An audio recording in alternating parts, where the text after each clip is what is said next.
Good evening,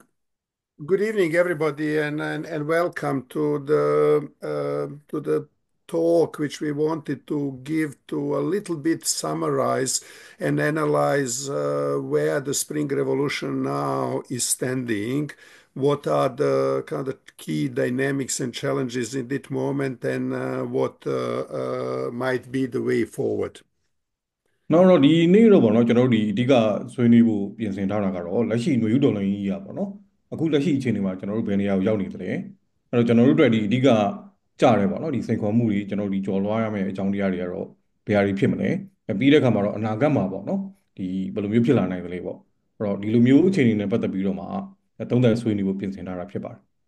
And I will give the introduction at the beginning by myself, and after that, I have invited Brang, who is the former director of the Education Initiative, and he is currently secretary at the NUG President Office, to share his opinion. And also, I have invited Kun Bedu, the vice chair of the Karenni State Interim Executive Council, to share his point of view. So three of us will make introductions, and after that we will open the space for the joint discussion. နောက်တော့ဒီနေ့ပေါ့နော်ဒီပထမဆုံးစကြင်တာကတော့ဒီကျွန်တော်ကနေပြီးတော့မှစပြီးမှမိတ်ဆက်စကားလေးပြောပါမယ်ပေါ့နော်ပြီးတဲ့အခါမှာကျွန်တော်တို့ဖိတ်ကြားထားတဲ့ဒီအဲ့ဒီဖြစ်တယ်ပေါ့နော်ဒီ brand နဲ့ကွန်ပျူတာနဲ့ကိုကျွန်တော်ဖိတ်ကြားမှာဖြစ်ပါတယ် brand ဆိုလို့ရှိရင်တော့အရင်တုန်းကပေါ့နော်ဒီ education initiative က director အနေနဲ့တောင်းယူဆောင်ရွက်ခဲ့တာဖြစ်ပြီးတော့မှအခုလက်တလုံးမှာတော့ဒီအမျိုးသားညီညွတ်ရေးအစိုးရပေါ့နော်ဒီသမ္မတရုံးအတွင်းမှုအနေနဲ့တာဝန်ထမ်းဆောင်နေတာဖြစ်ပါတယ်နော်တော်လေးတာဝန်ထမ်းဆောင်နေပါတယ်အဲ့တော့ကွန်ပျူတာကတော့အားလုံးလည်းသိတဲ့အတိုင်းပေါ့နော်ဒီKNI ပြည်ကဒီဒုဥက္ကဋ္ဌအနေနဲ့ဆောင်ရွက်နေသလိုဒီစီရေးဆိုင်ရာတွေမှာလည်းပဲအားလုံးသိတဲ့အတိုင်းပေါ့နော်ဆောင်ရွက်နေတဲ့ပုံကိုဖြစ်ပါတယ် To start, let's say myself, in current moment, the Spring Revolution is again on the crossroad. There has been a couple of moments before when we have been in a crossroad and when the things can go in two very different directions, and we are now again on that kind of the crossroad. နောက်တော့အားလုံးသိတဲ့အတိုင်းပဲဒီလူယူတော်လည်းကြီးอ่ะဟောဒီတောက်လျှောက်ပေါ့နော်ကျွန်တော်တို့ဒီအများတန်းဒီအရေးကြီးတဲ့အကျိုးအကွေတွေလမ်းဆုံးလမ်းကွာတွေကိုကျွန်တော်တို့ကြော်ဖြတ်ခဲ့ရမျိုးတွေရှိတယ်အဲ့တော့အခုအနေထားမှာလည်းပဲအရေးကြီးတဲ့နော်ဒီလမ်းဆုံးလမ်းကွာပေါ့နော်ကျွန်တော်တို့အတွက်ကဒါဒီအရေးကြီးဖြတ်သန်းရမယ့်အနေအထားပေါ့လေနော်အဲ့ဒါကိုကျွန်တော်တို့ဖြတ်သန်းဖို့လည်းရှိနေတာဖြစ်ပါတယ် So one possible direction is that revolutionary forces will continue the momentum of the ongoing pressure on the military regime until the SAC will collapse. The military dictatorship will be removed, and we will basically open the new chapter in a Myanmar history. This new chapter will put us in a situation that political actors of the revolution will either make a deal about the future country or not. Let's say we don't know that. Or if they make a deal, which I expect, we also don't know, let's say, whether that arrangement will be durable one or just the temporary, or we will have a kind of consolidation of the new Myanmar state. နောက်တော့ပထမဆုံးအနေနဲ့ဒီဖြစ်နိုင်ကြီးကြည့်တာပေါ့နော်ကျွန်တော်တို့ဒီမြောက်မဲကြည့်ရတဲ့လောက်ကတော့လူယူတော်လိုင်းအင်အားစုတွေကအခုအချိန်အဟုန်အတိုင်းပဲထိန်းထားပြီးတော့ပေါ့နော်ကျွန်တော်တို့ဒီတွန်းလှန်နေတယ်ပေါ့ဆရာနာရှင်ကိုလုံးဝဘုံဘုံလဲသွားအောင်ပေါ့နော်ကျွန်တော်တို့အပြီးဖယ်ရှားလိုက်နိုင်တဲ့အခြေအနေမျိုးရအောင်ဆက်ပြီးမှဒီ PRP တိုက်ပွဲဝင်နေနိုင်မယ့်အခြေအနေမျိုးဖြစ်တာဖြစ်ပါတယ်တကယ်လို့များကျွန်တော်တို့ကဒီဆရာနာရှင်တွေကိုအပြီးသက်ကျွန်တော်တို့ဖယ်ရှားပစ်လိုက်နိုင်တယ်ဆိုရင်တော်လိုင်းကြီးအောင်သွားမယ်ဆိုလို့ရှိရင်ပေါ့နော်ဒီမြန်မာနိုင်ငံအနာဂတ်နဲ့ပတ်သက်ပြီးတော့မှစာမျက်နှာတစ်ကိုကျွန်တော်တို့ဖွင့်လှစ်နိုင်မှာဖြစ်တယ်ပေါ့လေနောက်တော့အဲ့ဒီလိုမျိုးမြန်မာနိုင်ငံအနာဂတ်နဲ့ပတ်သက်ပြီးတော့မှအခုချိန်မှာဒီသဘောတူညီချက်တွေကရှိနေသလားမရှိနေသလားရှိနေတာလည်းဖြစ်နိုင်တယ်ပေါ့နော်အဲ့တော့တကယ်လို့ရှိမရှိပေါ့လေတကယ်လို့ကျွန်တော်တို့ညီညွတ်ညွတ်နဲ့ဆက်ပြီး PRP တိုက်ပွဲဝင်နိုင်တယ်ဆိုလို့ရှိရင်တော့ဆက်နိုင်ချင်းပြိုလဲသွားမယ်အဲ့ဒီအချိန်ကြီးရောက်ခါမှာပေါ့နော်ကျွန်တော်တို့ကလိုအပ်တဲ့မြန်မာနိုင်ငံနဲ့ပတ်သက်ပြီးတော့မှပေါ့နော်ဒီအနာဂတ်မြန်မာနိုင်ငံကိုဘယ်လိုတည်ဆောက်မလဲဆိုတဲ့ကိစ္စနဲ့ပတ်သက်ပြီးတော့မှဆက်ပြီးမှဆွေးနွေးတာမျိုးလည်းဖြစ်ကောင်းဖြစ်နိုင်မှာပေါ့နော်ဒါကတော့ဖြစ်နိုင်ကြီးတစ်ချက်အနေနဲ့ကျွန်တော်တို့ရှုမြင်ရတာဖြစ်ပါတယ် Another possible direction is that revolutionary drive we lose the steam. and that it will gradually abate like a low tide when the water in the sea is withdrawing, so that the kind of revolutionary drive will start to be kind of the weaker and weaker and weaker, and that will lead to the survival of the military regime on the part of the territory of Myanmar. အဲ့တော့နောက်တစ်ခုဖြစ်နိုင်ကြီးရတော့ကြတော့နော်ဒီတော်လိုင်းအင်အားစုတွေအနေနဲ့ပေါ့နော်အချိန်တစ်ခုမှကျွန်တော်တို့ကအချိန်ဆက်မတင်နိုင်တော့ဘဲနဲ့အချိန်ရုပ်ရောက်ကျဆင်းလာတဲ့အနေအထားမျိုးဖြစ်ကောင်းဖြစ်နိုင်တယ်။အဲ့တော့သဘောတော့ဒီရေ line တွေပြန်ဆုတ်သွားတဲ့အခါမှာဖြည်းဖြည်းချင်းနဲ့ line ကနောက်ကိုပြန်ဆုတ်သွားသလိုမျိုးကျွန်တော်တို့ဒီတို့ဒီတိုက်ပွဲဝင်နေတဲ့အခြေအနေမျိုးတွေမှာပေါ့နော်ရော့သွားတာမျိုးပေါ့ဒီသဘောတော့အားရော့သွားတဲ့အနေအထားမျိုးတွေဖြစ်လာနိုင်တယ်။အဲ့တော့အဲ့လိုမျိုးဖြစ်ပြီဆိုလို့ရှိရင်တော့အဲ့ဒီအခြေအနေကလက်ရှိပေါ့နော်ဒီဆက်အနာရှင်တွေကသူတို့ထိန်းချုပ်ထားနိုင်တဲ့နယ်မြေတွေမှာပို့ပြီးမှခိုင်ခိုင်မာမာဒီအားဖြည့်ခြင်းပေါ့နော်ဒီထိန်းချုပ်ခြင်းသူတို့ပို့ရလာမယ့်အနေအထားမျိုးစီကိုကျွန်တော်တို့ကရောက်သွားဖို့အတွက်ကိုဥတီမှာဖြစ်တယ် First, analyze the second possible development, and I see a couple of factors, couple of groups of the reasons which are making this second development possible. နောက်တော့ဒီအခြေအနေတွေကဒီနောက်အခုဒုတိယဖြစ်နိုင်ကြီးပေါ့နော်ကျွန်တော်စောစောဆွေးနွေးခဲ့ဒုတိယဖြစ်နိုင်ကြီးနဲ့ပတ်သက်ပြီးတော့မှကျွန်တော်တို့မှာဒီလိုဖြစ်နိုင်ကြီးဘာကြောင့်မလို့ဟိုဖြစ်လာခဲ့ရတယ်လဲဆိုတဲ့ကိစ္စနဲ့ပတ်သက်ပြီးတော့မှဒီအချို့သောပေါ့နော်ဒီလက်ရှိရှိနေတဲ့အခြေအနေတွေအကြောင်းရင်းတွေကိုကျွန်တော်တို့နည်းနည်းတော့တွေ့နေရတယ်။အဲ့ဒီအခြေအနေပေါ်မူတည်ပြီးတော့မှပေါ့နော်ဒီဒုတိယဖြစ်နိုင်ကြီးကလည်းပဲသူကဖြစ်ကောင်းဖြစ်လာစရာအကြောင်းရှိနိုင်တယ်ပေါ့နော် So the most important factor, which is kind of the pushing it in that direction, is increased meddling or increased interference of the Myanmar neighbors and the regional actors in a way that they are basically trying to help junta survive. နောက်တော့ဒီလိုဖြစ်တဲ့အကြောင်းရင်းတွေထဲမှာကျွန်တော်အရှိမပြောခဲ့သလိုပေါ့နော်ဟိုအကြောင်းချက်တွေတွေ့နေရတယ်ဆိုတဲ့ကိစ္စမှာအဓိကအကြောင်းချက်ကတော့ဘာလဲဆိုလို့ရှိရင်တော့မြန်မာနိုင်ငံအိန္ဒိယနိုင်ငံအနေနဲ့ဒေသတွင်းနိုင်ငံတွေရဲ့ဒီမြန်မာနိုင်ငံရဲ့ဒီຫນွေဥတော်လေးအပေါ်မှာပေါ့သူတို့ရဲ့စွတ်ဖက်မှုတွေပေါ့နော်ဝင်ရောက်ပြီးမှဒီဩဇာလွှမ်းမိုးလာမှုအခြေအနေတွေကအဓိကကြတယ်ပေါ့နော်ဒီအချက်အနေနဲ့ကျွန်တော်တို့လက်တော်မှာတွေ့လာတာဖြစ်ပါတယ် So it's as simple like that. The neighbors and regional bodies like ASEAN and others, they simply don't want military regime to collapse, and they do not want revolution to win. နောက်တော့ဒီမှာရှင်းတဲ့အချက်ကတော့မြန်မာနိုင်ငံအိန္ဒိယနိုင်ငံအနေနဲ့ဒေသဆိုင်ရာအဖွဲ့အစည်းတွေပေါ့ဥပမာအာဆီယံလိုမျိုးပေါ့နော်သူတို့တွေကမြန်မာနိုင်ငံမှာဒီဆက်အနာရှင်ကိုလုံးလုံးသူကအမြင့်ပြတ်သွားတာမျိုးပေါ့နော်ဒီမရှိတော့တာမျိုးသူတို့မဖြစ်စေချင်ကြဘူးဆက်ပြီးမှရှိနေစေချင်တဲ့သဘောမျိုးတွေ့ရတယ်ပေါ့နော်အဲ့လိုနီးနေပဲကျွန်တော်တို့မြန်မာနိုင်ငံရဲ့ပြဿနာကိုဖြေရှင်းကိုင်တွယ်ဖို့ဆိုတော့သူတို့ရဲ့ရွေးချက်မျိုးတွေကိုကျွန်တော်တို့ကမြင်နေရတာဖြစ်တယ် They are at the same time giving carrots to the junta, giving different incentives to junta, and in a other way pressuring or manipulating the processes on the revolutionary side in order to bring everybody to the what they call negotiated settlement. နောက်တော့ဒီအနေထားတွေမှာဆိုလို့ကျွန်တော်ဒီသူတို့ကကြိုးစားတာတွေမှာကျွန်တော်ဘာတွေတွေ့နေရလဲဆိုလို့ရှင်နော်စကားစအောင်ကြတော့နော်ဒီမက်လုံးတွေသူတို့အမျိုးမျိုးပေးတာမျိုးပေါ့နော်အဲ့တော့ဒီလိုမျိုးတွေသူတို့လုပ်နေတာတွေ့ရတယ်ဒါပေမဲ့တစ်ဖက်မှာကျွန်တော်တို့ဒီတော်လိုင်းအင်အားစုတွေရဲ့ဒီလုပ်ငန်းစဉ်တွေဖြစ်စဉ်တွေမှာကြာလို့ရှင်တော့ဖိအားပေးတာမျိုးတွေသူတို့ဒီလုပ်လာတာတွေ့ရတယ်အဲ့တော့တစ်ဖက်မှာတော့သူတို့ဒီတက်နိုင်သမျှပေါ့နော်ဒီမက်လုံးတွေပေးတစ်ဖက်မှာကျွန်တော်တို့တော်လိုင်းအင်အားစုတွေဘက်ကျတော့ဖိအားတွေပေးပေါ့နော်အဲ့ဒီနီးအဖြစ်သူတို့တွေကသူတို့ခေါ်တဲ့ပေါ့ဒီနော်ဒီ negotiate လုပ်မယ်နော်ဒီစစ်ဆက်ဆွေးနွေးမယ်ဆိုတော့နေရာကိုရောက်အောင်တွန်းပို့နေတဲ့အနေအထားမျိုးကျွန်တော်တို့တွေ့ရတာဖြစ်တယ် Negotiated settlement, I call the soft surrender. Let's say the hard surrender will be basically to be defeated by the military power of the junta, which is not possible anymore. Military is not capable militarily to defeat the resistance, let's say. So what's now is a danger that the neighbors will manipulate process in order to lead it to the soft surrender of the revolutionary forces. ဟုတ်တော့ဒီအခြေအနေကိုကျွန်တော်တို့စောစောဒီတွဲဆုံဆွေးနွေးရေးကိုရောက်အောင်ပေါ့နော်ဟိုတင်းတွန်းနေကြတဲ့အနေအထားကိုကျွန်တော်ကတော့ဒါဟာဒီနော်ဒီညင်သာသောနီးအဖြစ်လက်နက်ချခိုင်းတာဖြစ်တယ်လို့ကျွန်တော်တို့သုံးနှုံးပါတယ်ပေါ့နော်အဲ့တော့ဒီတကယ်တမ်းလက်နက်ချတဲ့ပုံစံမျိုးတွေမှာကြာလို့ရှိရင် စကားဆဟာပေါ့နော်ကျွန်တော်တို့တော်လိုင်းအင်အားစုတွေဘယ်နည်းနဲ့မှမနိုင်နိုင်တော့သူတို့ဒီသိတယ်နော်ဒီအနိုင်ယူနိုင်တဲ့အခြေအနေမှာမရှိဘူးဒီအတွက်ကြောင့်မလို့ဒီလိုစင်ကြီးအဖြစ်တော့ပေါ့နော်စင်ကြီးနီးအဖြစ်တော့မနိုင်နိုင်တဲ့အခြေအနေမျိုးမှာသူတို့ရဲ့စောစောကပြောတဲ့တွန်းအားပေးမှုတွေဘာတွေနဲ့ပေါ့နော်အဲကျွန်တော်ဒီတော်လိုင်းအင်အားစုတွေဘက်ကနေပြီးတော့မှစောစောဒီညင်သာတဲ့ပုံစံမျိုးနဲ့လက်နဲ့ချတဲ့ပုံစံမျိုးတွေမဖြစ်ဖြစ်လာအောင်သူတို့ကဖန်တီးနေတယ်လို့ကျွန်တော်တို့ရှုမြင်သုံးသပ်ရမှာဖြစ်ပါတယ်Element of this soft surrender is basically to let military remain in a dominant position in a Myanmar state,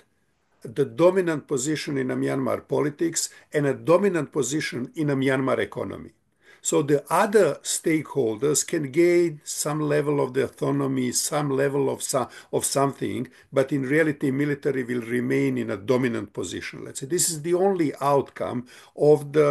these kind of so-called negotiated settlement, which in reality is a soft surrender. နောက်တော့ဒီအနေထားမှာနောက်ဒီအခုလိုမျိုးပေါ့ဒီညင်သားတဲ့နီးနဲ့နောက်ဒီလက်နက်မချချအောင်သူတို့လောက်ကန်ဆောင်ရွက်နေကြတယ်တုံးပုံနေတယ်ပေါ့နော်အဲ့ဒီမှာတစ်ဆင့်ပေါ့ဒီစိတ်သက်ဆွေးနွေးအဖြေရှာတယ်ဆိုတော့ခေါင်းစဉ်မျိုးတွေနဲ့ပေါ့နော်သူတို့တွေကအဲ့ထဲကိုတုံးပုံနေတဲ့အနေအထားမျိုးတွေပေါ့အဲ့တော့ဒီလိုမျိုးတုံးပုံခြင်းကနောက်ဆုံးထွက်လာကြရှိတဲ့ရလဒ်ကတော့ဘာလဲဆိုလို့ရှိရင်တော့မြန်မာနိုင်ငံမှာစစ်တပ်ကဆက်ပြီးတော့မှပေါ့နော်ဒီဒီဩဇာကြီးမားတယ်ပေါ့နော်ဒီဇက်ကောင်အနေနဲ့အာဏာရှိရဲ့နော်ဒီအစုအနေနဲ့သူတို့ဆက်ရှိသွားတာမျိုးပဲဖြစ်မယ်နော်ဒီမြန်မာနိုင်ငံမှာလည်းဒီလိုမျိုးပဲဖြစ်မယ်မြန်မာနိုင်ငံကြီးမှာလည်းဆက်ပြီးစစ်တပ်ကလွှမ်းမိုးကြီးစိုးမှုရှိနေမယ်ဒီလိုမြန်မာနိုင်ငံရဲ့စီးပွားရေးမှာလည်းပဲဒီစစ်တပ်ကတော့ဆက်ပြီးလွှမ်းမိုးကြီးစိုးနေမယ်အခြေအနေမျိုးတွေကိုပဲသူကဥတီမှာဖြစ်တယ်နော်အဲ့တော့ဒီတွင်းဆုံဆွေးနွေးရေးလို့ဆိုတော့ဒီ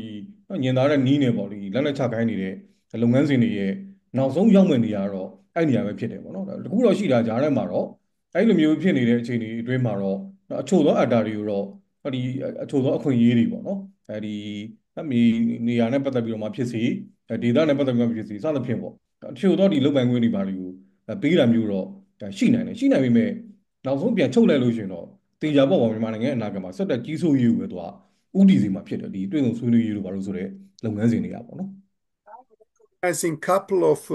interest groups which are basically kind of the pushing in this direction of the negotiated settlement because that serves their interest. One group is already, I have mentioned, neighbors and the regional actors. But the other influential group is the UN agencies and the international humanitarian organizations which will also like to have these negotiated settlements. They have now 139 million US dollars for the aid for the earthquake. They need to do something with that money. So they would like to see similar kind of the settlement so that they can do their work. အဲ့တော့ဒီလိုလုပ်တဲ့အခါမှာဒီလိုမဖြစ်ဖြစ်အောင်ပေါ့ဒီတွန်းပို့နေတဲ့ဒီအကျိုးစီးပွားအခြေပြုအုပ်စုကြီးတွေပေါ့နော်ဒီလိုအုပ်စုကြီးတွေရှိတယ်အဲ့တော့အဲ့ဒီအုပ်စုတွေမှာအခုကျွန်တော်အရှိမပြောခဲ့သလိုပဲပေါ့နော်ပထမဆုံးအုပ်စုကတော့ဗာလဲဆိုလို့ရှိရင်တော့မြန်မာနိုင်ငံအိန္ဒိယနိုင်ငံအနေနဲ့ဒီဒေသဆိုင်ရာအဖွဲ့အစည်းအာဆီယံလိုမျိုးအဖွဲ့အစည်းမျိုးတွေပေါ့နော်ဒီလိုအစုကဒါဒီနံပါတ်1တစုအနေနဲ့တွေ့ရတယ်ပေါ့နော်ဒုတိယအစုကတော့တော့ဗာလဲဆိုလို့ရှိရင်တော့နိုင်ငံတကာကုလသမဂ္ဂအေဂျင်စီတွေပါဝင်နိုင်ငံတကာအကူအညီပေးရေးအဖွဲ့အစည်းတွေပဲဖြစ်တယ်အဲ့တော့သူတို့တွေကလက်ရှိဒီလောက်ခဲ့တဲ့ငွေရနဲ့ပတ်သက်ပြီးတော့မှပြန်လည်ထူထောင်ရေးတွေပါတွေအတွက်ဒီရထားတဲ့ဒီဒေါ်လာငွေကြေးတွေကဒီအတိုင်းရာချီပြီးရှိတယ်အဲ့တော့ဒီလိုရှိတဲ့အခြေအနေမျိုးတွေမှာဒါတွေကိုသူတို့ကသုံးပြီးတော့ပေါ့နော်ဒီကူညီတယ်ဆိုတဲ့ပုံစံမျိုးတွေနဲ့သူတို့အဖွဲ့အစည်းတွေဝင်ရောက်ဆောင်ရွက်နိုင်မှုကကြတော့စောစောပြောတယ်ပေါ့ဒီတွဲဆုံညီနိုင်တယ်အဲ့ဒီနေရာပြင်အဖြေတစ်ခုတော့ထွက်လာတယ်ဆိုတော့ပုံစံကိုသူတို့ကလည်းလိုလားနေတဲ့အနေအထားပေါ့နော်ဒါသူတို့ရဲ့အကျိုးကြောင့်သူတို့ဒီလိုဖြစ်မှာကောင်းမယ်လို့သူတို့ထင်တဲ့သဘောမျိုးနဲ့ရှိနေကြတာဖြစ်ပါ Two other interest groups which also have an interest in these kind of the processes, and this is kind of the former peace facilitating group, both internationally organizations and the domestic one who have been involved in a peace process. If we get to the so-called negotiated settlement, they are back in a business. They are kind of again becoming important players, facilitating different types of the dialogues. တော့ကျန်တဲ့နှစ်စုကျန်တယ်ပေါ့နော်ကျန်တဲ့နှစ်စုကကြတော့ဘာလဲဆိုလို့ရှိရင်တော့စောစောပြောတယ်ပေါ့ဒီတွဲဆုံဆွေးနွေးညီတဲ့အဖြေရှာတယ်ဆိုတဲ့လုပ်ငန်းစဉ်ကိုရောက်ချင်းအပြင်သူတို့လည်းအကျိုးရှိတဲ့အနေအထားမျိုးဖြစ်အောင်ပေါ့နော်ဖြစ်စေမယ်ဒီအတွက်ကြောင့်မလို့သူတို့ကလည်းပဲဒီလိုမျိုးပေါ့တွဲဆုံဆွေးနွေးညီတဲ့အဖြေရှာတယ်ဆိုတဲ့ကိစ္စမျိုးတွေကိုသူတို့ကစိတ်ဝင်စားတွန်းပို့နေကြတဲ့အနေအထားဖြစ်တယ်အဲ့တော့အဲ့နှစ်စုနဲ့တစုကတော့ဘာလဲဆိုလို့ရှိရင်တော့အရင်တုန်းကတည်းကမြန်မာနိုင်ငံမှာ ဒီငြိမ်းချမ်းရေးအမိခံပြီးတော့ပေါ့နော်ဒီ peace process ဆိုပြီးတော့မှတွားခဲ့တယ်ပေါ့လေငြိမ်းချမ်းရေးလုပ်ငန်းစဉ်ဖြစ်စဉ်တွေမှာနေရာရခဲ့တယ်ပေါ့နော်ဒီညီနိုင်ရေးနဲ့ပတ်သက်တဲ့အပိုင်းတွေဒီအကျိုးဆောင်တွေပါလိပေါ့နော်စသဖြင့်ဒီလိုမျိုးနေရာရခဲ့တဲ့လူအစုတွေဖြစ်တယ်အဲ့တော့သူတို့နေရာပါလဲဆိုတော့အဲ့လိုမျိုးဒီတွဲဆုံညှိနှိုင်းရေးတို့ negotiation တို့ပြန်လာပြီဆိုလို့ရှိရင်သူတို့ရဲ့နေရာတော့ပြန်ရမှာလို့သူတို့တွေးတာဖြစ်တယ်သူတို့ကပြန်ပြီးရေးပါတဲ့လူတွေဖြစ်လာမယ်အရေးပါတဲ့ဒီ facilitator တွေဖြစ်လာမယ်ပြန်ပြီးပါအဲ့လိုနေရာပြင်သူတို့ရဲ့အလုပ်တွေကလည်းပြန်ရလာမယ်စသဖြင့်ပေါ့တော့အဲ့တော့သူတို့အကျိုးလုံးလုံးအတွက်သူတို့တွေကလည်းပဲအဲ့လိုတွဲဆုံဆွေးနွေးညှိနှိုင်းအဖြေရှာတဲ့လုပ်ငန်းစဉ်မျိုးသူတို့ကဖြစ်စေချင်နေကြတာဖြစ်ပါတယ် Then we have as a last one basically the political parties which have not joined the Spring Revolution.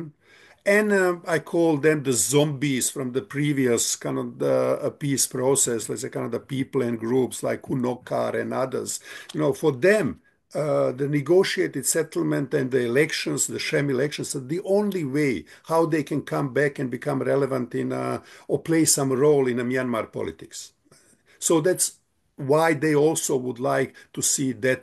things to develop. အဲ့တော့နောက်ဆုံးအစုဖြစ်တယ်ပေါ့နော်ဒီအစုကတော့ဒါဘာလဲဆိုလို့ရှိရင်တော့ဒီຫນွေဥတော်လေးမှာပူးပေါင်းပါဝင်မှုလည်းမရှိပေါ့နော်ဒီတောက်ကန်အပေးမှုလည်းမရှိတဲ့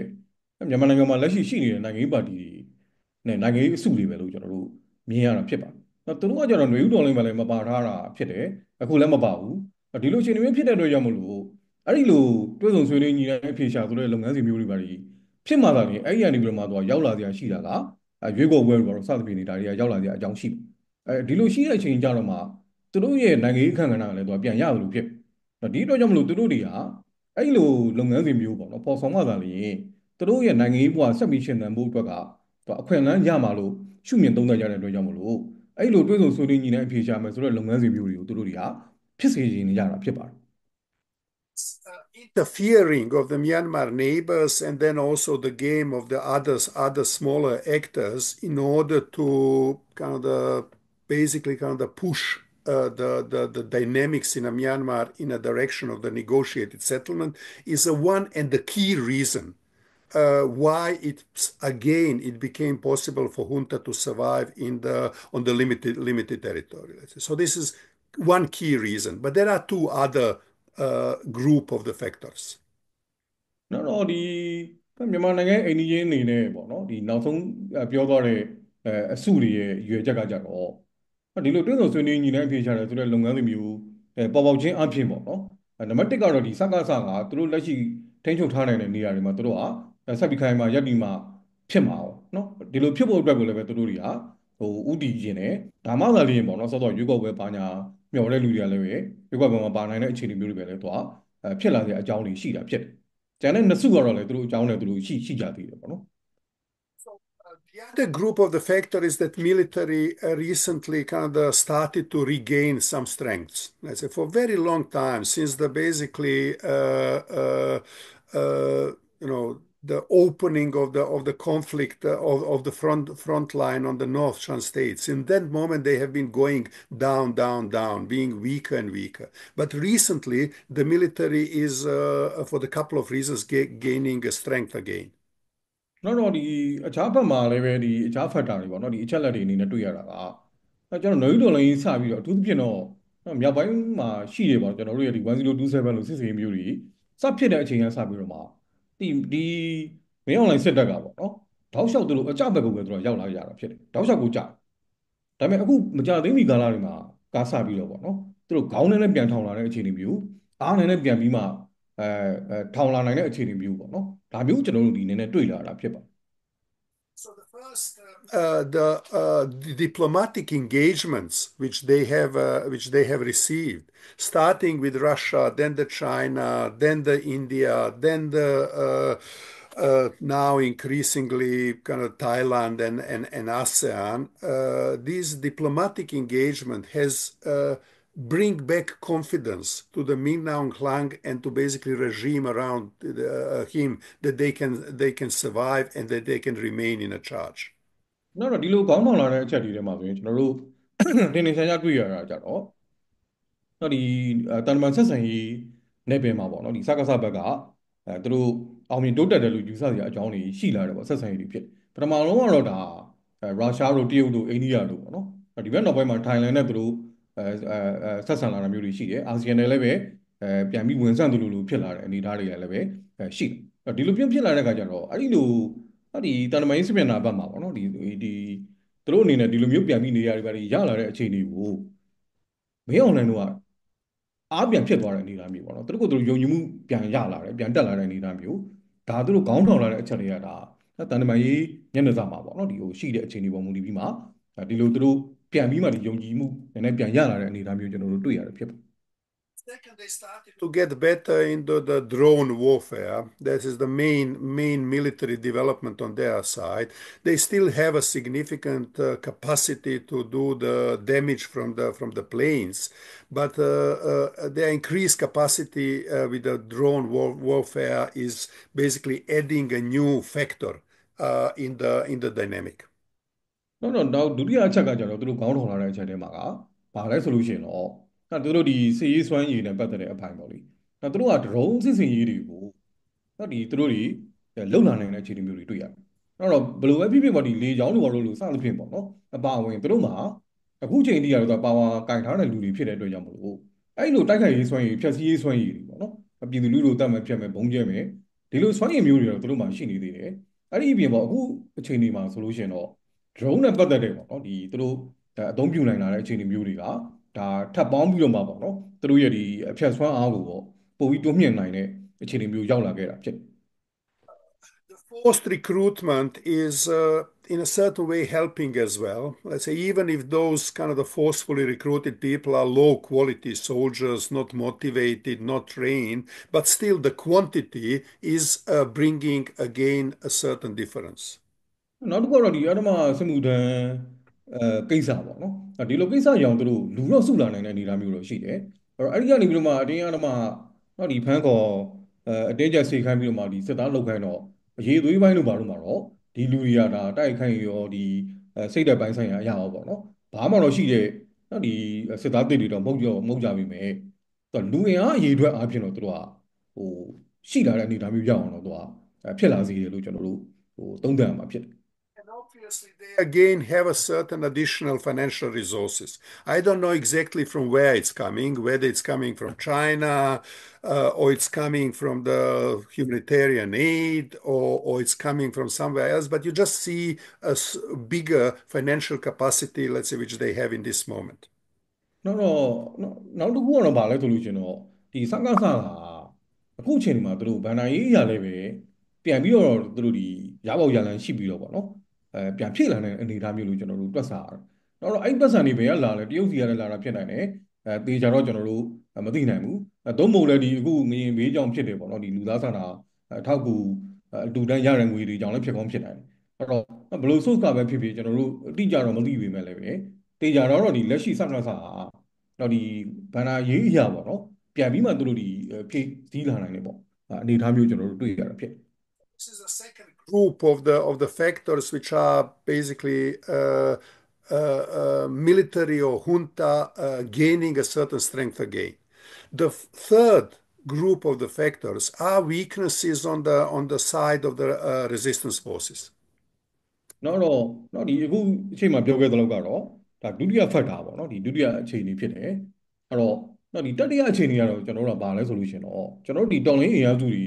ဘက်အချမ်းနဲ့သက်ဆိုင်တဲ့နေတာဖြစ်အဲ့တော့ကျွန်တော်တို့တော်လိုင်းအင်အားစုကြီးရာပေါ့နော်အခုချိန်မှာတော့ရှိနေတယ်တိုင်လဲတိုင်နေတယ်တိုးတော်လဲပဲကျွန်တော်တို့ဘက်မှာအားနည်းလာတဲ့အခြေအနေမျိုးတွေတော့ကျွန်တော်တို့တွေ့နေရတာဖြစ်ပါတယ် So some of the weaknesses are well known, let's say, basically kind of the chronicle lack of the weapons and ammunitions for the revolutionary forces and absence of the capacity to defend liberated territory from the air power of the junta. This is long-standing weakness, which is very, very hard for revolutionary forces to overcome. နောက်တော့အဲ့ဒီမှာကျွန်တော်တို့ဘက်မှာအားနည်းလာတယ်သူလို့ပြောတဲ့အခါမှာဒီစီရေးစွမ်းရည်အရာတော့ဒါဟိုအရင်ကတောက်လျှောက်ပေါ့နော်ကျွန်တော်တို့ဖြစ်နေတဲ့အမှန်တရားလို့ပဲရှုမြင်သုံးသပ်ရမှာဖြစ်တယ်အဲ့ဒါကတော့လက်နက်ခဲယမ်းအရာလေးပဲကျွန်တော်တို့မှာအကန့်အသတ်တွေအများကြီးရှိနေတယ်နောက်တစ်ခုကတော့ဒီကျွန်တော်တို့ထိန်းချုပ်ထားတဲ့ဆိုတဲ့နယ်မြေတွေမှာစကားဆလာပြီးမှဘုံကျဲနေတဲ့အနေအထားတွေပေါ်မှာကျွန်တော်တို့ပြန်တုံ့ပြန်နိုင်တဲ့အခြေအနေမရှိဒီလေကြောင်းရန်ကိုကျွန်တော်တို့ဘလို့မှမကာကွယ်နိုင်ဘူးမတတ်နိုင်ဘူးလို့ဖြစ်တယ်ပေါ့နော်အဲ့တော့ဒီဥစ္စာတော့ဒီတောက်လျှောက်ပေါ်ကျွန်တော်တို့တော်လိုင်းစာကလေးက ရှိနေတဲ့ကိုယ့်ဘက်ကအခြေအနေအားနည်းချက်ဖြစ်တယ်လို့ကျွန်တော်တို့ရှုမြင်ရမယ် Factor is a kind of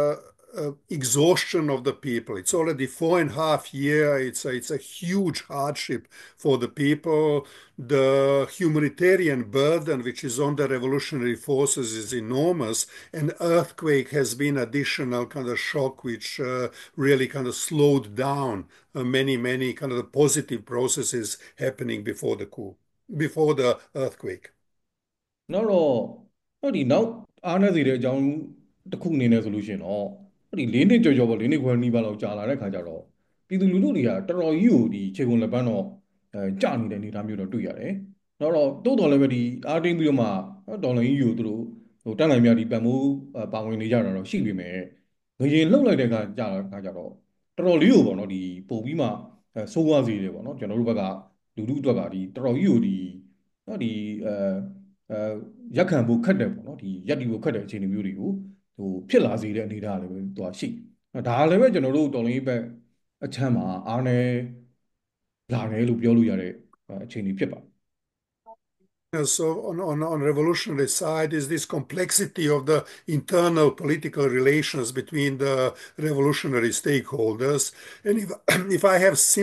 I simplify them, let's say then basically kind of the revolutionary forces have a common enemy, but there are underlying political differences, how everybody sees the future Myanmar, and that is making our leadership constantly fragmented. Let's say constantly kind of it was kind of we cooperate, but the leadership is kind of the fragmented. I can explain that later more. နောက်အားနည်းစေတဲ့ကိစ္စကတော့နိုင်ငံအင်အားစုတွေအပိုင်းမှာပေါ့နော်ညီညွတ်မှုနဲ့ပတ်သက်ပြီးတော့မှ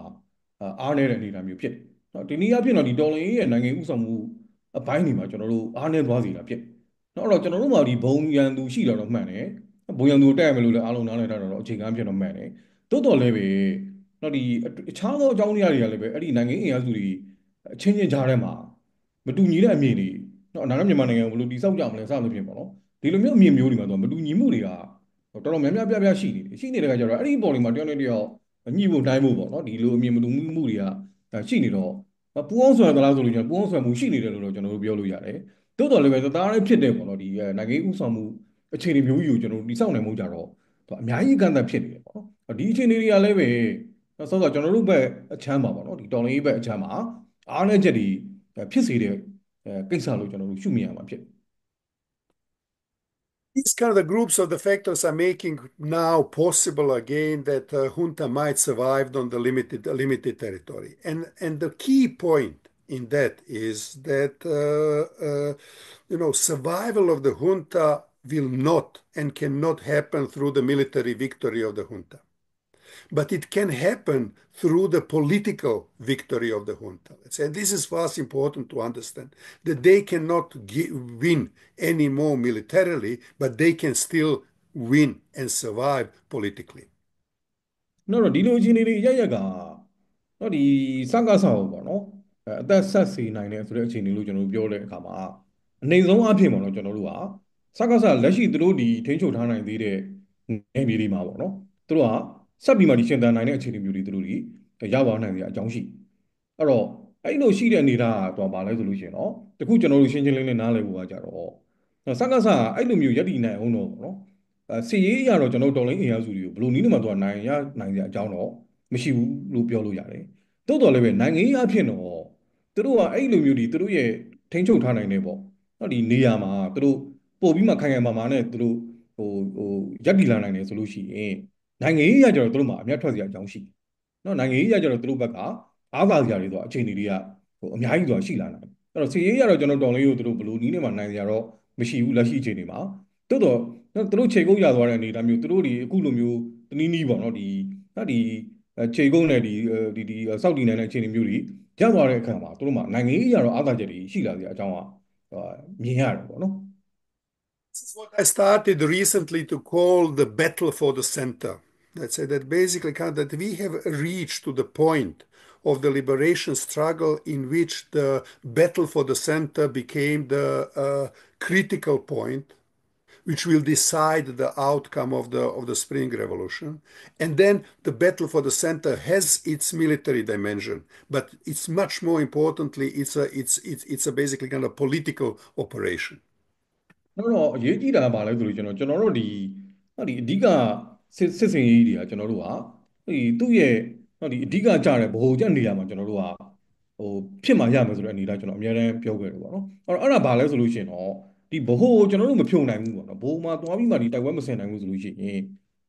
အဲ့ဒါကျွန်တော်တို့ကအများကြီးပြဿနာဖြစ်เสียအကြောင်းရှိတာပေါ့နော်အဲ့တော့အဓိကစကားလည်းပဲဒီဗဟိုနေရာကိုတို့တွေကတက်နိုင်သမျှထိန်းချုပ်ဖို့ကြိုးစားတယ်ကျွန်တော်တို့ဘက်ကဗဟိုနေရာအထိကိုကျွန်တော်တို့စစ်စင်ရေးပေါ့နော်မဆင်နိုင်ဘူးဆိုလို့ရှိရင်ကျွန်တော်တို့ဘက်မှာဒီလိုအားနည်းချက်ကဖြစ်လာမှာပဲဖြစ်တယ်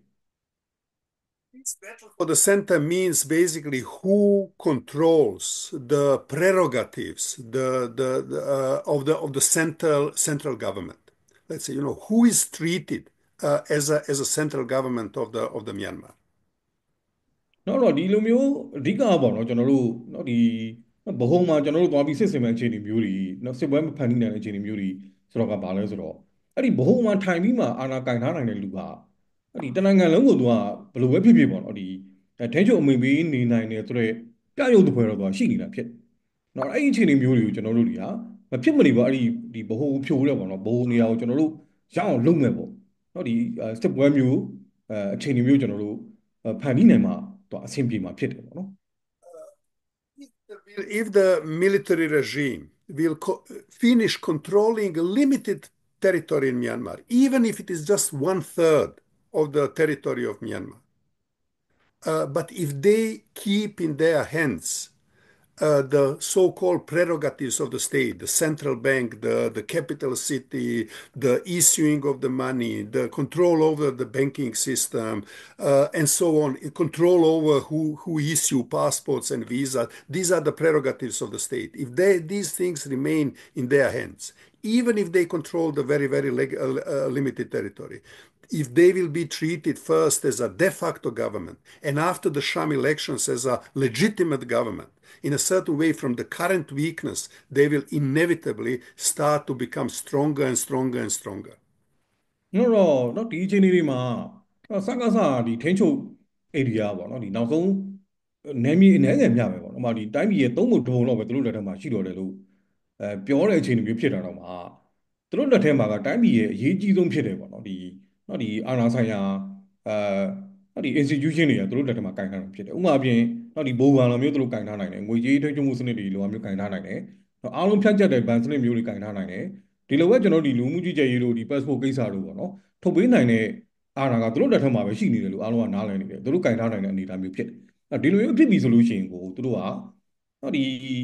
ခိုင်မာမှုကိုသူတို့တည်ဆောက်နိုင်နေသေးတယ်လို့ကျွန်တော်တို့ကပြောလို့ရတယ်ဖြစ်တယ်တနည်းအားဖြင့်တော့ကျွန်တော်ပြောတဲ့ဘ ਹੁ ဆိုတာအဲ့ဒါပေါ့နော်ဘ ਹੁ သူတို့ကင်ထားနိုင်သေးတဲ့အနေအထားမျိုးဖြစ်တယ်ဒီလိုဖြစ်နေတဲ့အတွက်ကြောင့်မလို့ကျွန်တော်တို့ကဒီဘယ်လိုပဲဖြစ်ဖြစ်ပေါ့ဒီအခြေအနေကိုသူတို့ကင်ထားနိုင်တဲ့အနေထားနေပြီးတော့မှဒီအရင်တောက်လျှောက်ပေါ့ဒီဦးတော်လေးတောက်လျှောက်မှာတော့သူတို့တွေက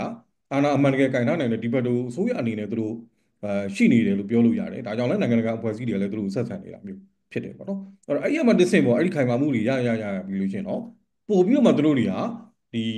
ဒီတရားဝင်မှုတစုံတရာရှိတယ်ပေါ့အစိုးရပုံစံမျိုးသူတို့ဖြစ်လာအောင်ကြိုးစားဖို့ပဲလို့အခုသူတို့ပြောနေတဲ့ election ဆိုတဲ့ဥစ္စာများအောင်မြင်ပြီးမှပြီးပြီဆိုလို့ရှိရင်တော့သူတို့ကတေချာပေါက်ပေါ့နော်ဒီတစုံတရာတရားဝင်မှုကြားတဲ့အစိုးရအဆင့်မျိုးသူတို့ကရောက်ကောင်းကြောက်လာနိုင်တဲ့အကြောင်းရှိတာဖြစ်တယ်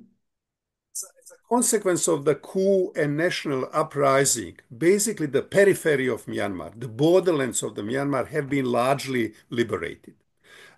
And not everywhere, but largely they have been liberated. And this process is irreversible. Let's say these kind of the liberated territories will never ever lose their autonomy anymore, whatever happens in the central Myanmar. But the question is who will remain in the control of the central Myanmar, and that will significantly influence how this autonomy will look like in the future.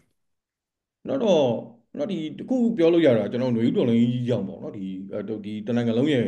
ဒီတော်လိုင်းအောင်ကြွမှုကြီးပေါ့နော်တော်လိုင်းကြီးဖြစ်ပေါ်ခဲ့တဲ့အခြေအနေမျိုးတွေလက်ရှိတိုက်ပွဲဝင်နေတဲ့အခြေအနေမျိုးတွေကြောင့်မြန်မာနိုင်ငံမှာရှိတယ်ပေါ့နော်ဒီ border area မှာပေါ့အထူးသဖြင့်တော့ပြည်နယ်တွေနေရာမျိုးတွေမှာပေါ့နော်ဒီအတော်များများမှာကျွန်တော်တို့ကကြီးမားတယ်ပေါ့ဒီလွတ်မြောက်နေမြေတွေကျွန်တော်တို့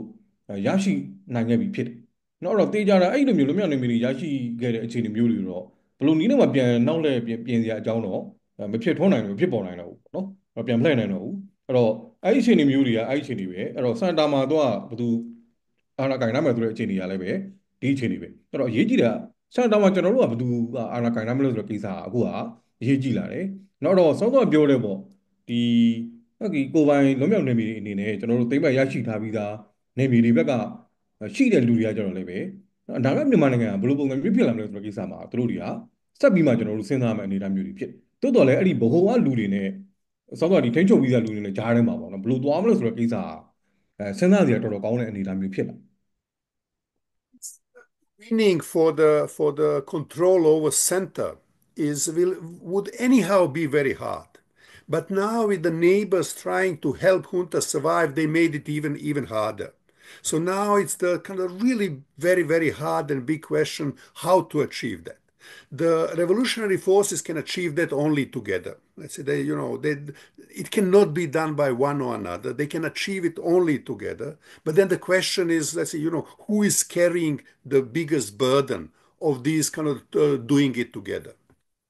နော်တော့အဲ့မှာအရေးကြီးတာကကျွန်တော်တို့စောစောပြောတယ်ဘ ਹੁ ကိုကျွန်တော်တို့တိမ့်နိုင်မှုပေါ့နော်ပြောလို့ရှင်တော့အဲ့ဒီဘ ਹੁ ကိုတိမ့်နိုင်မှုကတော့အရင်အရေးကြီးလာတဲ့အနေအထားမျိုးဖြစ်တယ်အဲ့တော့တေချာတာကဒီဘ ਹੁ ဘယ်လိုတိမ့်မလဲဆိုတဲ့ကိစ္စကျွန်တော်တို့ကကြီးမားတဲ့မေးခွန်းဖြစ်တယ်အဲ့တော့ဘ ਹੁ ကိုတိမ့်တဲ့အခါမှာတေချာတာတော့တူးကောင်းတယောက်ကောင်းတယ်ပေါ့နော်ဒီစုတစ်ဖွဲ့ကောင်းတယ်တော့ဘယ်နည်းမှမတိမ့်နိုင်လောက်ဘူးဒါတေချာတာအားလုံးညီညွတ်ပြီးပေါင်းပြီးမှစုပြီးတော့မှဒီတိမ့်ဖို့ဆိုတာဖြစ်တယ်ဒါပေမဲ့အခုဘ ਹੁ တိမ့်တဲ့ကိစ္စလည်းပဲအခုလိုအိန္ဒိယနိုင်ငံတို့ဘာလို့ကနေပြီးတော့မှဝင်ပြီးမှစကားဆောက်ပေါ့နော်ဒီဝင်ပြီးကယ်ပေးနေသူလိုလုပ်နေတဲ့ခါကျတော့ပို့ပြီးခက်လာတယ်အရင်တော့လည်းဆိုင်ပေါ့နောက်တော့ဘလို့ပဲခက်စီကမှုကျွန်တော်တို့မှာရှိတဲ့လမ်းတစ်လိုင်းမရှိအဲ့ဒါအားလုံးညီညွတ်ညွတ်နဲ့လုံမှရမယ့်ကိစ္စဖြစ်တယ်ဒီဘ ਹੁ သိမ်းနိုင်ပေါ့ကွန်ထရိုးလုပ်နိုင်ပေါ့အဲ့တော့မိကုန်းကတော့ဘာလဲဆိုလို့ရှိရင်တော့အဲ့လိုဘ ਹੁ သိမ်းတဲ့နေသားမှာဘသူကနေဥဆောင်တာဝန်ယူပြီးမှသိမ်းဖို့လုပ်ကြမလဲပေါ့နော်ဘသူကဒီကြီးလေးတဲ့တာဝန်ကိုတော့အထမ်းနိုင်ဆုံးလူအနေနဲ့တာဝန်ပြီးမှအားလုံးစုပြီးတော့မှတော့လုံနိုင်တဲ့အခြေအနေမျိုးကျွန်တော်တို့ဖန်တီးမလဲပေါ့ဒါကြီးမားတဲ့မေးခွန်းဖြစ်လာတယ်အခုချိန်မှာ Second thing, let's say, in order there is kind of that is necessity to finish the job, and to finish the job, let's say, not only in liberating the Myanmar borderlands, but also kind of the taking the control over the center, winning in the battle for the center. But then the additional obstacles is if we need to do it together, how to achieve it when basically politically there are still ongoing unclarity, what is the agreement about the future of future Myanmar, let's say. And there is not enough intensive discussion between the stakeholders in order to achieve this agreement. There is constant reluctance, let's say, to politically push that forward. နောက်တော့ဟောဒီမြန်မာနိုင်ငံရဲ့ border area တွေမှာရှိတယ်ပေါ့ဟောဒီကြီးမားပြပြတဲ့နေရာတွေတော့ကျွန်တော်တို့ဟောဒီသိမ်းမရရှိထားတယ်ပေါ့နော်ဒီအခြေအနေတွေဖြစ်ပြီးဟုတ်တယ်တိုးတော့ကျွန်တော်တို့အခုဘ ਹੁ ကျွန်တော်တို့သိမ်းမရမယ်ဖြိုးမရမယ်ဒီအခြေအနေကကျွန်တော်တို့တက်ကတာအလွန်အရေးကြီးတဲ့အခြေအနေဒီလိုဘ ਹੁ ဖြိုးဖို့သိမ်းမှုကလည်းပဲတေးကြတယ်အားလုံးညီညွတ်မှတော့ရမယ်အနေထားဒါပေမဲ့အခုမြင်ရသလောက်ကတော့အဲအားလုံးညီညွတ်တယ်ဆိုတဲ့နေရာမှာပေါ့နော်အဓိကအနာဂတ်မြန်မာနိုင်ငံကိုဘယ်လိုတည်ဆောက်မှန်းလဲပတ်သက်ပြီးတော့မှအဲ့ဒီပါဝင်နေတဲ့အခုတိုက်ပွဲဝင်နေတဲ့အစုဖွဲ့တွေကြားထဲမှာရှင်းရှင်းလင်းလင်းရှိတယ်ပေါ့နော်ဒီအနာဂတ်အမြင်မျိုးပလန်မျိုးသဘောတူညီချက်မျိုးမရှိနေတော့တွေ့ရနော်လုံတော့လည်းမရှိဘူးပေါ့နော်အဲ့တော့အဲ့လိုရှိဖို့လည်းပဲအခုတုံဆိုင်နေသလိုဖြစ်ပြီးတော့မှတယောက်နဲ့တယောက်ကြားထဲမှာလည်းပဲပေါ့နော်ဒီလိုformulation လုပ်နေတယ်ပေါ့နော်ဒီအတွေ့အကြုံနေတဲ့အခြေအနေမျိုးတွေလည်းပဲတိတ်မတွေ့ရသလိုဖြစ်နေအဲ့ဒါကျွန်တော်တို့အတွက်ကတကယ်ကြီးမားတယ်ပေါ့နော်ဒီလက်ရှိအခြေအနေမှာဆိုရင်တော့ challenge ဖြစ်တယ်အဲ့လိုမျိုးရမှာညီသွားတော့မှကျွန်တော်တို့စောစောတော်တော်ပုံခတ်လာတဲ့ဗဟိုသိမ်းနိုင်တဲ့အခြေအနေကိုကျွန်တော်တို့ကရောက်မှာဖြစ်တာ So I still not only because I wish, let's say, and I definitely wish that, but also because when I'm analyzing these power relations, I still profoundly believe that a liberation struggle of people of Myanmar against the junta can realistically succeed. But at the same time, I do see, let's say, that in this moment, let's say, this battle became even harder than it has been 6, 8 months ago because of the neighbors and other factors. And the second thing, let's say, I do see this kind of the ongoing unclarity how to kind of strengthen our togetherness politically in order to finish the job. နောက်တော့နောက်ဒီကျွန်တော်လက်ရှိရှိတဲ့အချက်လက်တွေအခြေအနေတွေအရ သိရတဲ့အခြေအနေတွေရဆိုလို့ရှိရင်တော့သိကြတာဒီကျွန်တော်တို့ကနိုင်ကိုနိုင်မှာဖြစ်တယ်နော်ဒီဆက်နိုင်ကျွန်တော်နိုင်မယ်လို့ကျွန်တော်အနေနဲ့ချက်လက်တွေရကျွန်တော်ဒီလိုယုံကြည်တယ်လက်တွေ့ကြကြအောင်ဒါပြောလို့ရတဲ့အခြေအနေမျိုးဖြစ်တယ်ဒါပေမဲ့အခြားတစ်ဖက်မှာလည်းပဲအဲ့လိုနိုင်မှုအတွက်လိုအပ်တဲ့ပေါ့နော်ဆိုတော့နိုင်ငံရေးအရာကျွန်တော်တို့ရှင်းရှင်းလင်းလင်းဖြစ်တဲ့သဘောတူညီချက်မျိုးတွေကလည်းမရှိနေဘူးဖြစ်တယ်နော်မရှိနေတော့လွန်ခဲ့တဲ့4-5-6လနဲ့ဆိုင်တော့အခုကပိုတော်ခတ်လာတာဖြစ်တယ်ဒီဘိုးသိမ်းဘိုးတော်ဆိုတဲ့ကိစ္စပေါ့နော်အဲ့တော့အဲ့အတွက်ကြောင့်မလို့အဲ့လိုပိုခတ်လာတဲ့အခြေအနေမျိုးတွေမှာကျွန်တော်တို့ကပို့ပြီးတော့မှတော့ဒီကျွန်တော်တို့အားလုံးရဲ့တော့ဒီထပ်တူကြမှုတော့ဒီအတူတူကကျွန်တော်တို့တိုက်ပွဲဝင်နေဆိုတဲ့အခြေအနေမျိုးတွေဖြစ်လာဖို့အတွက်ကပို့ပြီးတော့မှကျွန်တော်တို့ဒီလိုအပ်လာတဲ့အနေအထားမျိုးဖြစ်တယ်အရေးတကြီးလိုအပ်လာတဲ့အနေအထားမျိုးဖြစ်တယ်ပေါ့နော်ဒီလိုဖြစ်မှသာလေဟိုဘက်ကဖြစ်နိုင်ကြရလည်းပဲသူကဟိုဖြစ်เสียအကြောင်းရှိတယ်နိုင်မှုဆိုတာကဖြစ်เสียအကြောင်းရှိတယ်ပေါ့နော်တော့ကျွန်တော်